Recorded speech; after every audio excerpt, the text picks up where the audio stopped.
Hola, bienvenidos a esta charla como parte del ciclo El mundo sin Estados Unidos.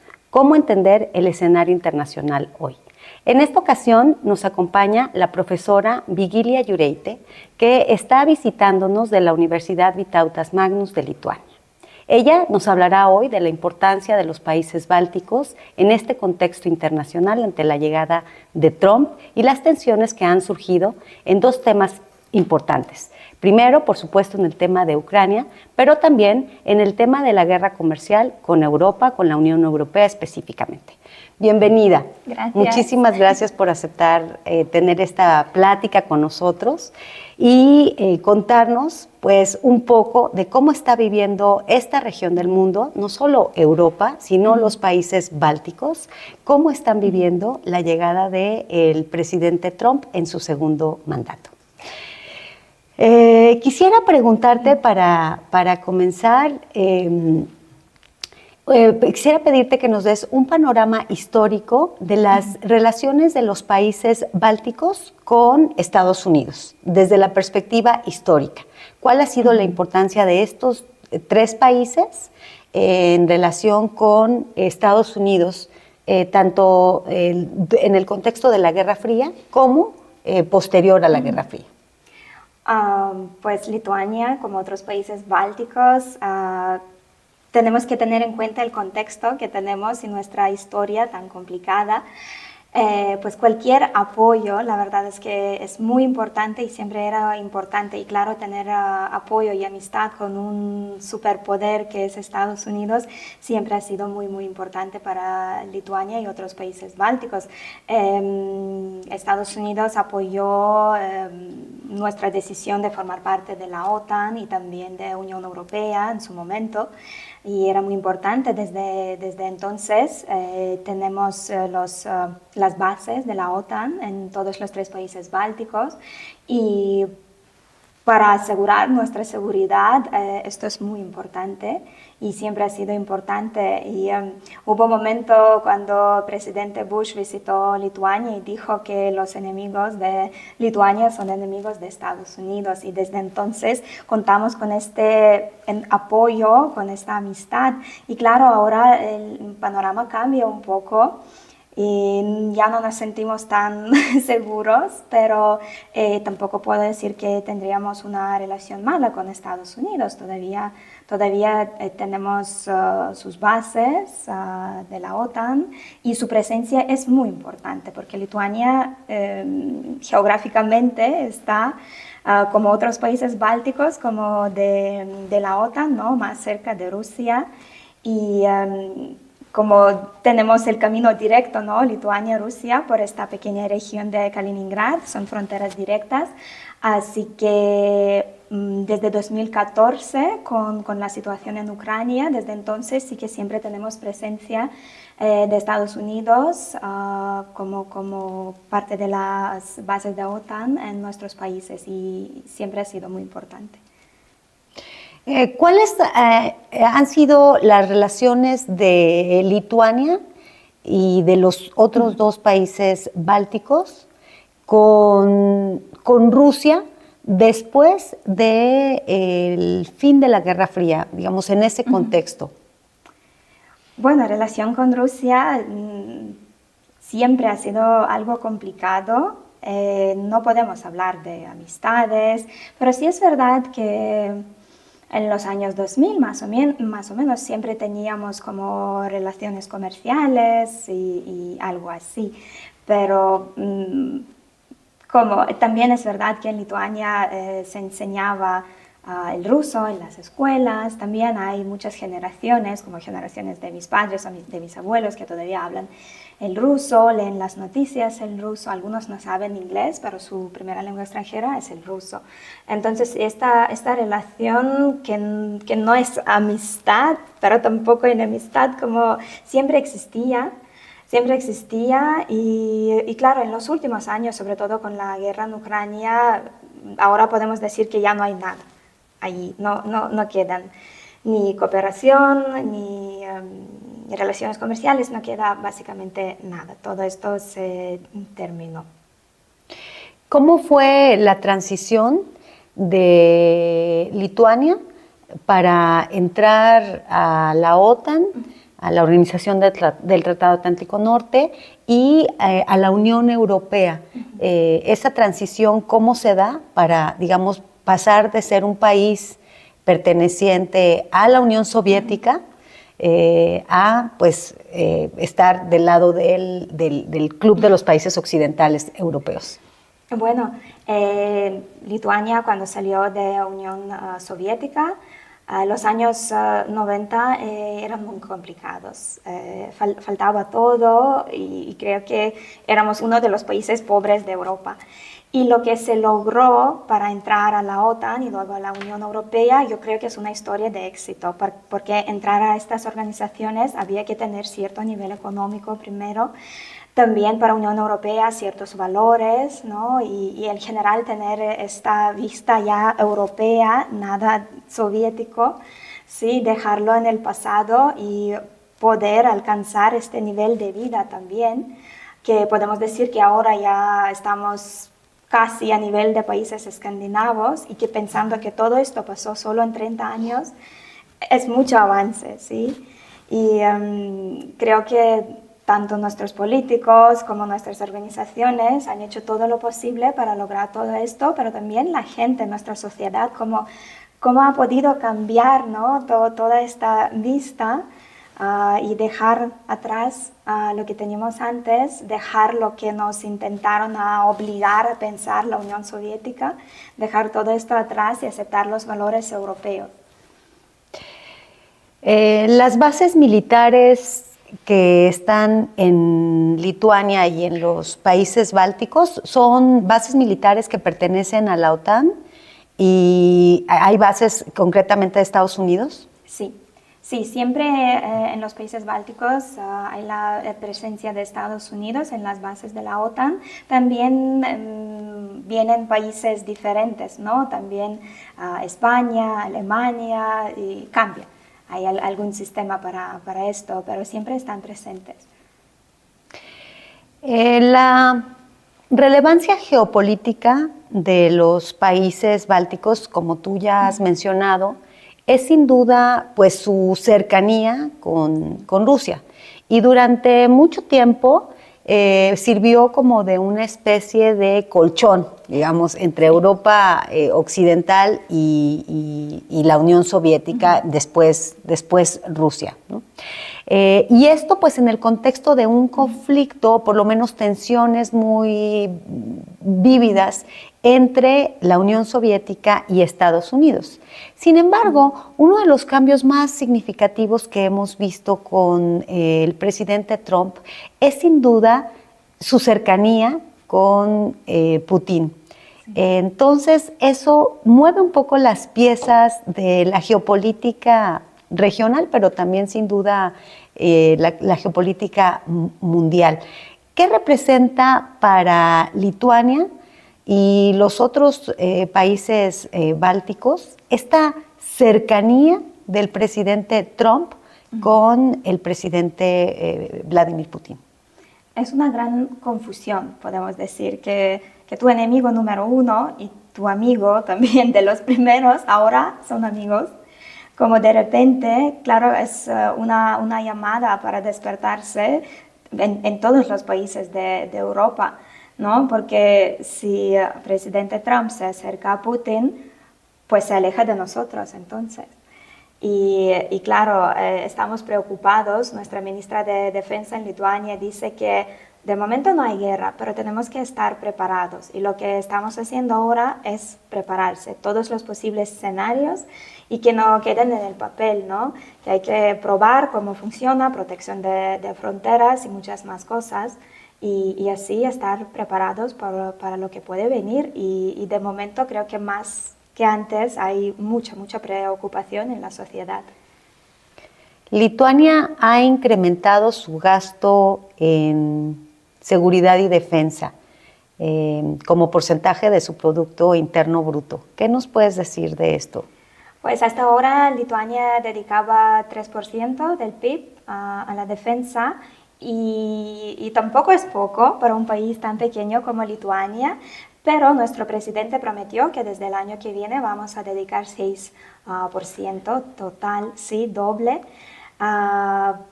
para la defensa, dada la situación. Y si vemos la estadística de toda Europa, vemos que si estamos más cerca de Rusia, tanto más sube el gasto para la defensa, y para nosotros esto es casi obligatorio, ¿no? Pero también es verdad que para un país como Lituania, que de momento nuestra economía funciona muy bien y todo funciona muy bien, de repente ahora quitar este dinero, no sé de dónde, pero nos puede afectar educación, sanidad, cultura, ¿no? Para defendernos de algo que de momento no hay, ¿no? Pues mucha gente en la sociedad está cuestionando esta decisión.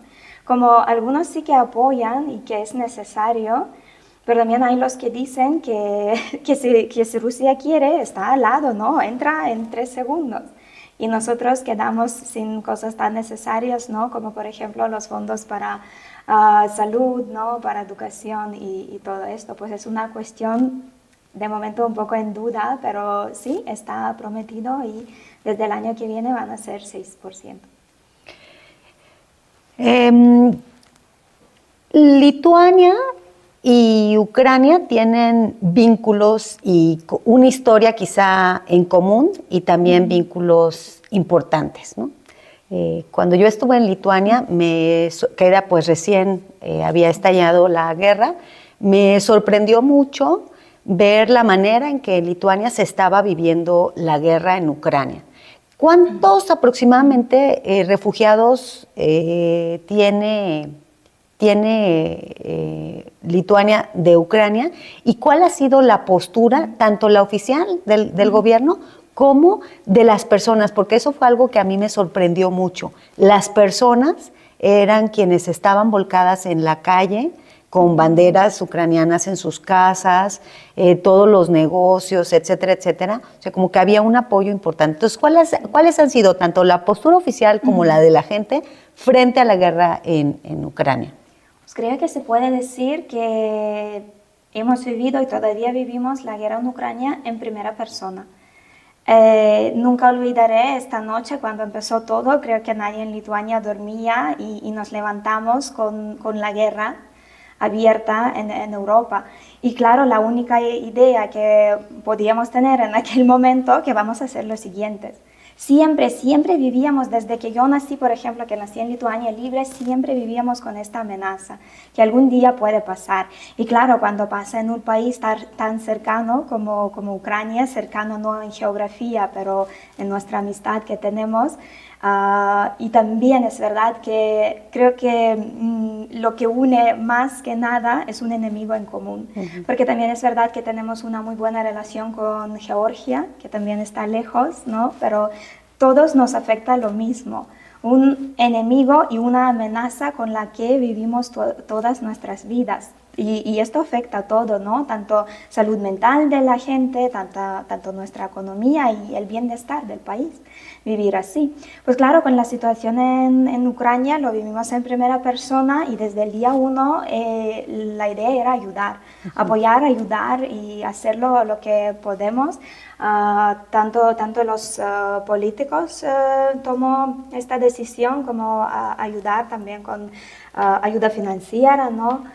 Pero también en la gente, es que hemos organizado muchas actividades de apoyo, y también es verdad que hemos aceptado muchísimos ucranianos en el país, que ahora ya viendo el paso de tiempo veo que se incorporaron muy bien a la sociedad, están trabajando, están aprendiendo lituano, que por cierto los ucranianos tienen una facilidad maravillosa para las lenguas.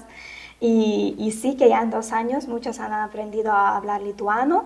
En las universidades tenemos estudiantes, todos estos estudiantes que vinieron por la guerra tienen unas becas, pueden estudiar de manera gratuita, y hay varios otros apoyos también para alojamiento. Los lituanos que aceptaron ucranianos en sus casas recibieron también unos apoyos del gobierno. Y los ucranianos, claro, no tenían ni pagar ni nada para estar ahí alojados.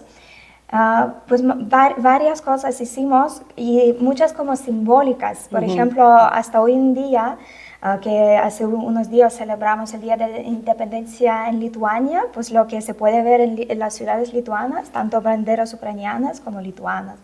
Y para todas las fechas importantes, pero también en cada día, creo que tú también lo viste en Lituania, todas estas banderas y para mostrar el enorme apoyo que hay. Y también todo esto entendemos que la situación en Ucrania va a definir el futuro de Europa.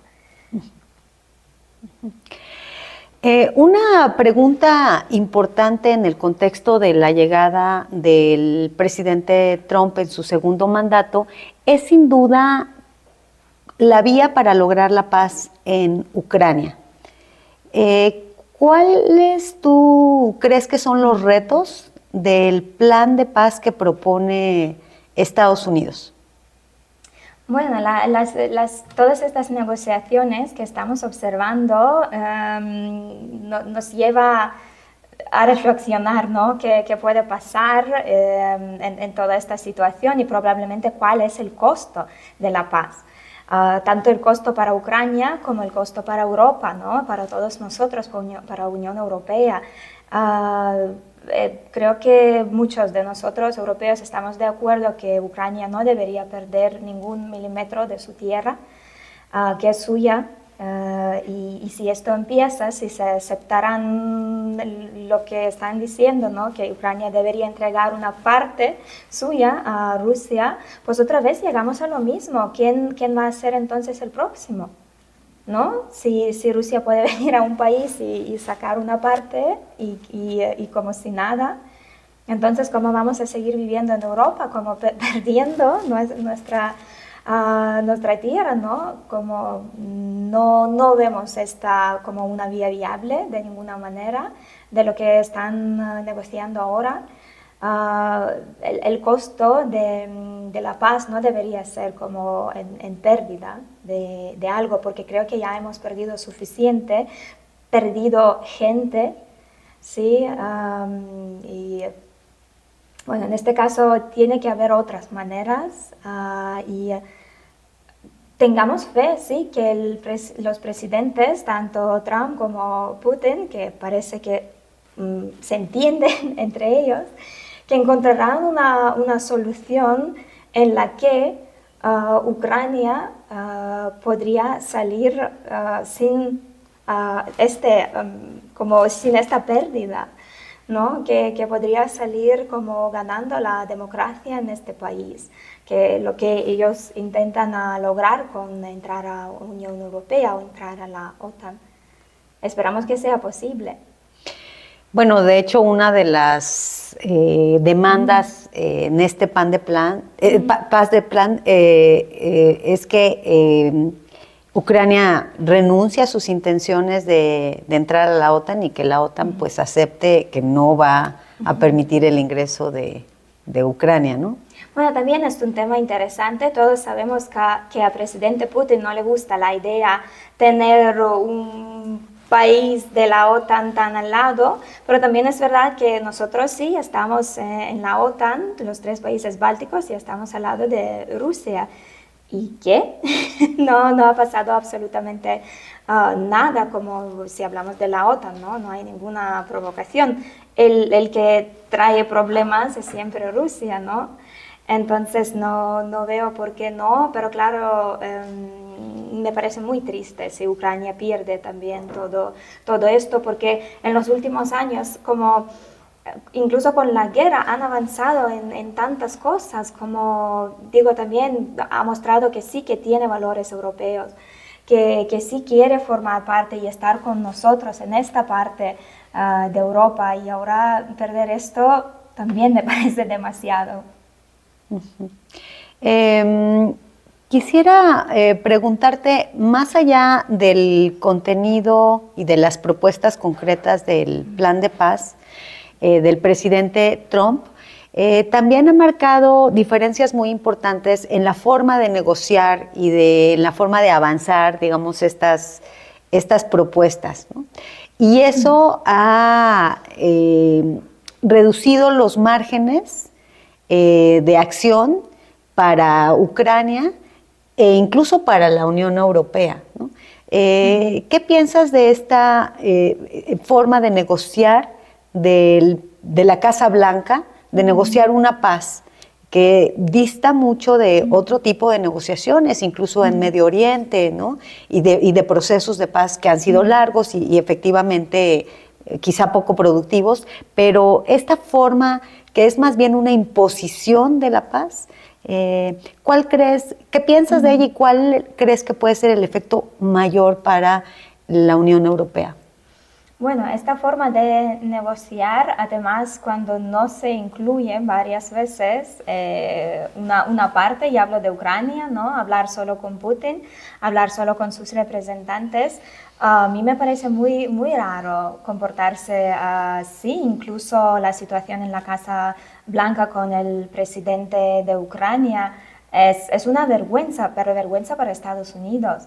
Tenemos que entenderlo y sus formas de momento, cómo están intentando lograr paz en Ucrania, no son las mejores, creo. Pero sí, así en el futuro, si van a continuar y avanzar con estas negociaciones, pues seguro que tienen que sentarse todos en la mesa, ¿sí? Tanto presidente o representantes de Rusia como de Ucrania y Estados Unidos, y también quiere estar en todo esto, porque vemos que Ucrania con Rusia sí que necesita esta mediación. Y ya ha habido varios intentos, ¿no? Tanto presidente de Turquía como de otros países, de Polonia también han intentado ayudar allí. Pero de momento creo que estamos en el mismo punto donde estábamos antes. ¿Y cuál era la pregunta? Sí, efectivamente, que cómo la Unión Europea se le reducen estos márgenes de intermediación ante una forma de negociar que es más una imposición que pues una negociación, ¿no? Sí. Bueno, hemos visto a los líderes de Europa en cierto modo de alerta, como organizando estas reuniones como express. De emergencia. De emergencia, sí. También como se han despertado muchos de ellos, ¿no? Pero claro, no solo es Unión Europea, está aquí también Canadá afectado, ¿no? Y México también. Pues de todo esto que ha venido con el presidente Trump. Y claro, en la Unión Europea esto cambia el rumbo, creo, en general de Unión Europea, viendo que Estados Unidos ya no es un aliado de fiar.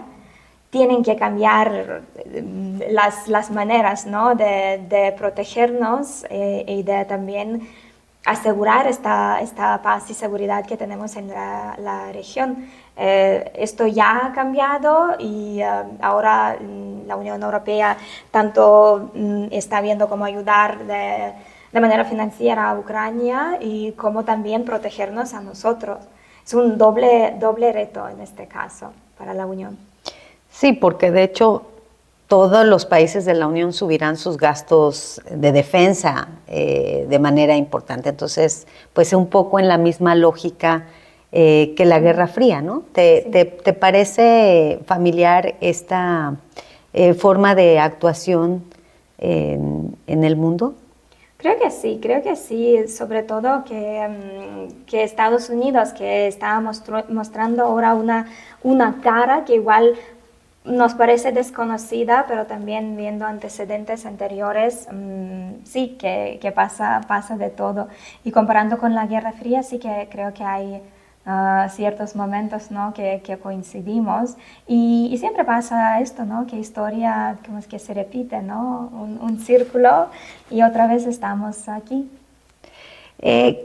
¿Cuál es tu opinión en torno a cómo se van a transformar las alianzas a nivel mundial, ¿no? O sea, teníamos dos bloques claramente diferenciados y ahora no. ¿Qué países ves en un lado, qué países ves en otro? Bueno, es verdad que, por ejemplo, a Unión Europea imaginamos como algo tan unido, ¿no? con todo, pero no es exactamente. Incluso dentro de Unión Europea hay países que igual no sé si les gustaría salir, pero vemos que no coincidimos en varios valores y en varias ideas. Pues imagino que esto puede cambiar en su momento. También es verdad que en una parte del mundo, y hablo de países como Kazajistán, ¿no? Que ellos a mí también me sorprendió cuando me enteré que ellos son ruso hablantes de momento, que aprenden primero ruso y luego kazajo. Pues en un país como este, claro que apoya mucho a Rusia, porque toda la información les viene en ruso y sabemos que esta información tampoco es de fiar. Entonces sí, creo que todos estos apoyos van a cambiar, pero también van a cambiar con el fin de la guerra. Veremos cómo todo termina y probablemente, como se dice, ¿no? Luego elegimos los amigos y vemos quiénes son los enemigos. Pasando al tema comercial, si nos puedes contar el tamaño del comercio que tiene Lituania con Estados Unidos y en lo general con otros países europeos, un poco para conocer el contexto económico-comercial lituano y saber en qué medida el alejamiento o la tensión de las relaciones Lituania-Estados Unidos puede también impactar la economía. Las relaciones comerciales sí que existen, como con toda Unión Europea. Para Lituania, Estados Unidos sí que es uno de los destinos para esta colaboración.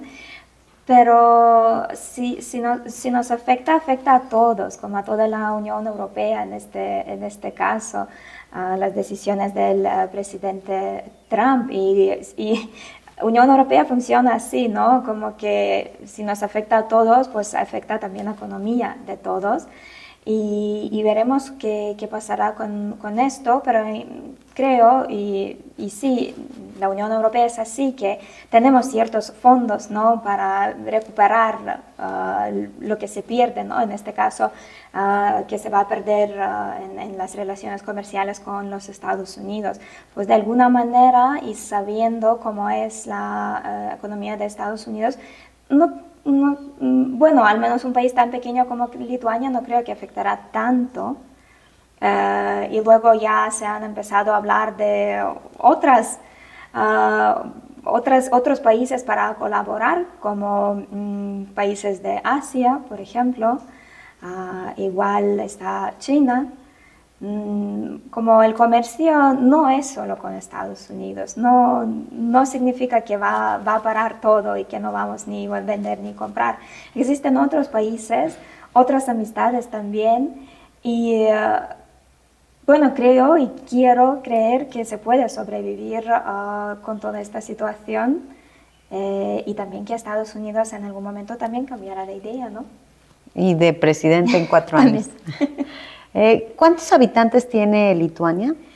Lituania tiene un poco menos de 3 millones de habitantes. 3 millones. Y con su ingreso a la Unión Europea hubo una gran migración de lituanos hacia países de la Unión. ¿Qué porcentaje más o menos migró? Es difícil imaginar el porcentaje, pero se notaba en la vida cotidiana, ¿no? Y de momento cada familia tiene a alguien en Inglaterra, en España, en países escandinavos, en Alemania también. Pero para esto tenemos la Unión Europea, es que nos podemos mover fácilmente entre países, podemos trabajar, tener trabajo digno, y si no es en tu país, pues en el otro país de la Unión. Y sí que hubo cierto movimiento de las personas, sobre todo a Inglaterra, pero también es verdad que en los últimos años están también volviendo, sobre todo de Inglaterra, que salió de Unión Europea y ha cambiado todo un poco. Pues están volviendo a casa. Muy bien. Pues te agradecemos mucho este espacio, este tiempo. Y antes de cerrar la entrevista, yo quisiera preguntarte sobre el convenio que tenemos en el ITESO con la Universidad Vytautas Magnus. Si nos puedes contar en qué consiste, cuántos estudiantes del ITESO y profesores hemos ido a la universidad, cuántos han venido. Pues sí, en los últimos 3 años hemos recibido tanto nosotros los profesores como estudiantes cada semestre de ITESO, y también nuestros estudiantes vienen a estudiar aquí a México, a ITESO. Y es un convenio que de verdad funciona, me parece, por esto estoy yo aquí también, que he podido conocer a 2 profesores de ITESO en Lituania, y esperamos esta primavera que también alguien venga a visitarnos, pero sobre todo animar a los estudiantes a venir a Lituania, que es un país pequeño, pero también es verdad que en Europa subir a un avión y en 2 horas o 1 hora puedes estar en otro país. Y a costo relativamente muy bajo. Así que es una oportunidad también para viajar, para conocer, y no solo un país, pero varios, y claro, también para estudiar en todo esto internacional, ¿no? Aprender junto con nuestros estudiantes y otros estudiantes de intercambio que tenemos. Y claro, nuestros estudiantes están contentísimos con sus experiencias aquí en ITESO. Pues muchísimas gracias. Gracias.